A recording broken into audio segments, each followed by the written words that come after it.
Hoy vamos a hablar de eclipses. Hay dos tipos principales de eclipses: los eclipses de sol o de luna.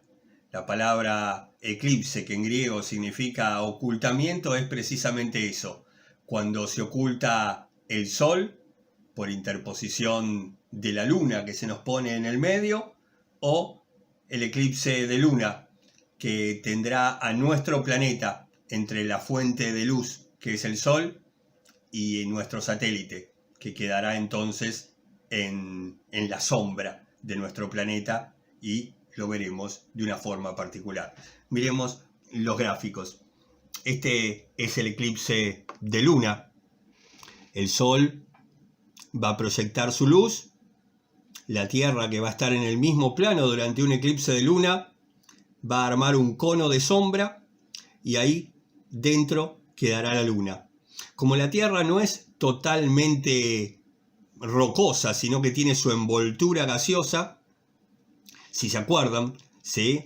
Nuestra envoltura gaseosa, desde luego, absorbe del arco iris, de los colores del arco iris, el color celeste, lo que significará que mayoritariamente rebota la otra punta del arco iris, que es el rojo. La sombra de la Tierra es roja, y ese es el color en el que se va a teñir la luna durante un eclipse de luna.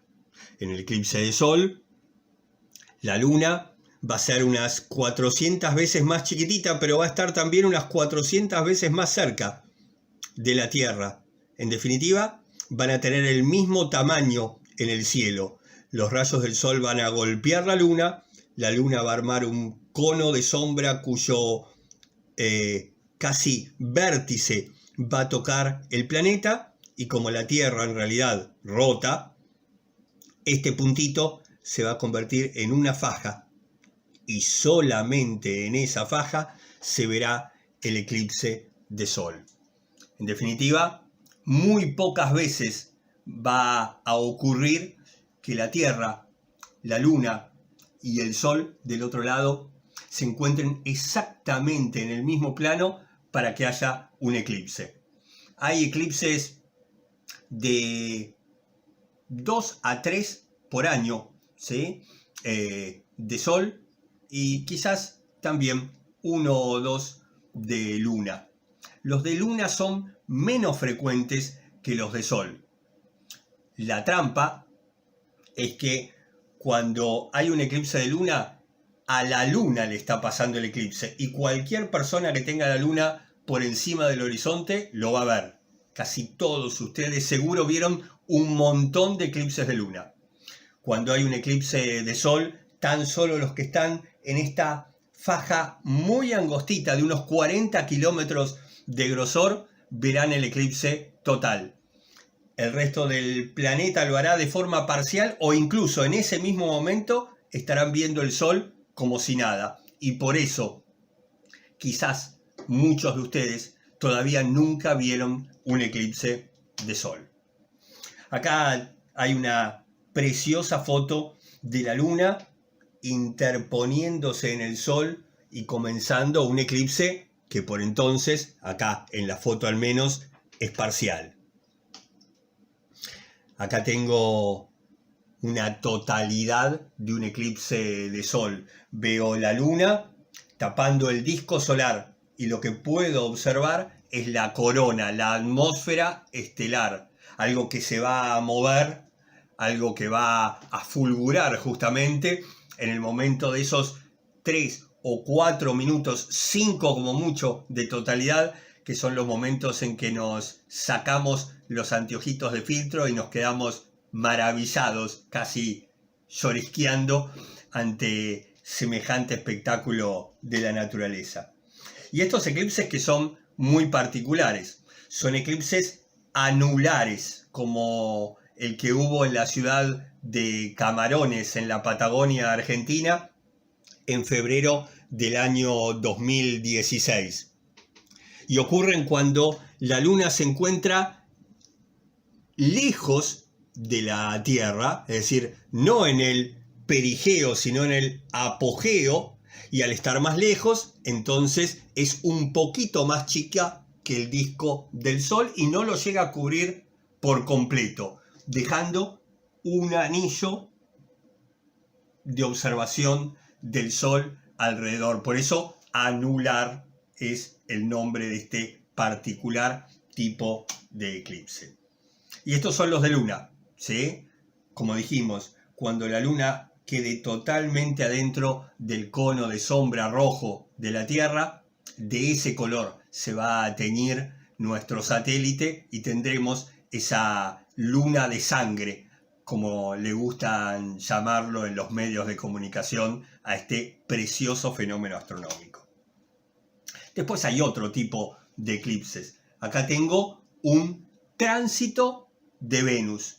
Los dos planetas interiores a nosotros en el sistema solar, Mercurio y Venus, cuando pasan por adelante del Sol, cosa que hacen muy esporádicamente. En el caso de Venus tenemos que esperar más de 100 años para que tengamos un par de tránsitos, y los tránsitos de Mercurio se dan cada 9 años, pero en esas oportunidades un pequeño disco del planeta cruzará el extensísimo disco del Sol, y quienes tengan un telescopio equipado con filtro podrán tener un bellísimo espectáculo.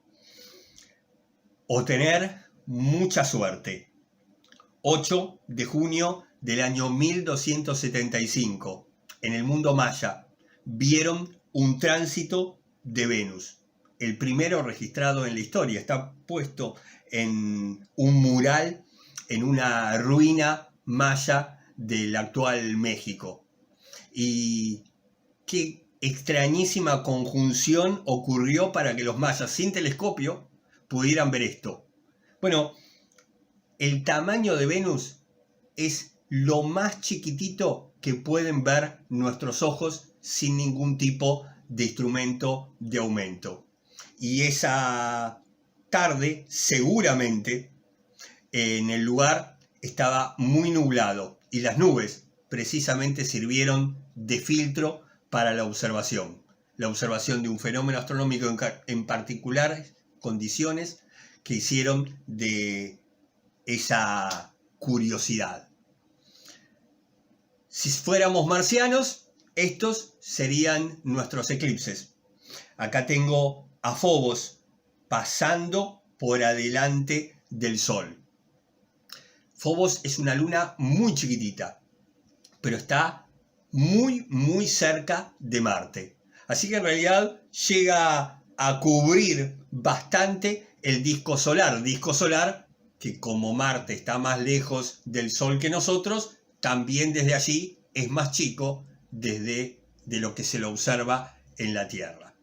Quizás dentro de algunas décadas, cuando haya seres humanos en bases marcianas, este fenómeno observacional sea un poquito más común que el registrado por uno de los rovers que enviamos hace algunos años. Esto también es un eclipse. En este caso se está eclipsando Saturno por la Luna, y a esto se lo llama ocultación. Los que tienen un telescopio apuntan justamente al cielo en estas ocasiones particulares para aprovechar fotografías tan magníficas como esta. Y esto también es un eclipse, aunque en este caso la luna Io no le haga mella al gigante del sistema solar, al planeta al cual le gira, Júpiter. Y esta es una historia, si se quiere, graciosa. Siempre hemos deseado observar los eclipses, y en la antigüedad había grandes campañas de los países poderosos en ciencia a distintos rincones del mundo para observarlos. Estamos en el año 1761 y ese señor se llama Le Gentil. Le Gentil cruzó casi medio mundo, desde París, bordeando la costa africana, hasta la India, para observar el eclipse. Cuando llegó, se dio cuenta que su país e Inglaterra estaban en guerra y si bajaba quedaba preso. Así que se quedó unos años en su otra tarea, la de geógrafo, cartografiando la costa de Madagascar, el Océano Índico, sus islas, hasta el tránsito de 1769 que quería observar. Tampoco pudo hacerlo por problemas políticos. Se quedó para ver el siguiente eclipse que iba a tener lugar en la zona. Armó su campamento cerca de la costa y ¿qué pudo haber pasado? Amaneció nublado. El pobre Le Gentil había estado 8 años de viaje. Había enviado cartas a su familia, a su trabajo, pero no había llegado ninguna de ellas. Así que cuando volvió, su esposa se había casado con otro, sus hijos habían repartido su herencia y su trabajo en el Observatorio de París ya le correspondía a otro astrónomo. Es la historia tragicómica atrás de la observación de un eclipse. Hoy, por suerte, las comunicaciones mejoraron, los viajes se hacen más cortos y el 14 de diciembre de este año tenemos un nuevo eclipse total de sol. Cruzará Argentina y Chile. Lo podremos ver en una faja que tiene a las grutas dentro, cruza toda la Patagonia, aquí anda Piedra del Águila, y luego lo podrán observar nuestros hermanos chilenos. Encontrarnos en algún punto de nuestra Patagonia para disfrutar de uno de los fenómenos más lindos que tiene la astronomía, que es un eclipse.